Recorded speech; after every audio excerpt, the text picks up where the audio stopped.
জয় বাংলা জয় বঙ্গবন্ধু।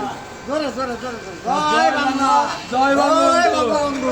ফরিদপুরের আলফাডাঙ্গা উপজেলা আওয়ামী লীগের দলীয় কার্যালয়ে জাতীয় পতাকা উত্তোলন করেছেন নিষিদ্ধ ছাত্রলীগের দুই নেতা। বুধবার দুপুরে উপজেলা আওয়ামী লীগের দলীয় কার্যালয়ে ছাত্রলীগ নেতা শেখ সৌরভ ও মোহাম্মদ শাওনের নেতৃত্বে জাতীয় পতাকা উত্তোলন করা হয়। এ ধরনের একটি ভিডিও সামাজিক যোগাযোগ মাধ্যমে ফেসবুকে ছড়িয়ে পড়েছে।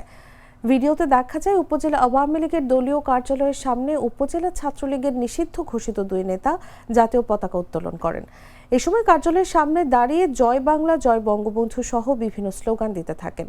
এ বিষয়ে জানতে চাইলে নিষিদ্ধ ঘোষিত আলফাডাঙ্গা উপজেলার ছাত্রলীগের সভাপতি কাজী কাউসার টিটো জাগো নিউজকে বলেন, ছাত্রলীগের নেতাকর্মীরা দুপুরে দলীয় কার্যালয়ের সামনে জাতীয় পতাকা উত্তোলন করেন। হাজারো চেষ্টা করেও বঙ্গবন্ধু জননেত্রী শেখ হাসিনার কর্মীদের দমিয়ে রাখা যাবে না।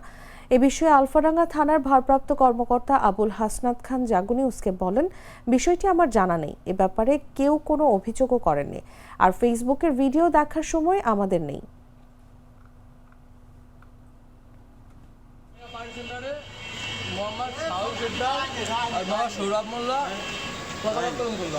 জয় বাংলা জয় বঙ্গবন্ধু।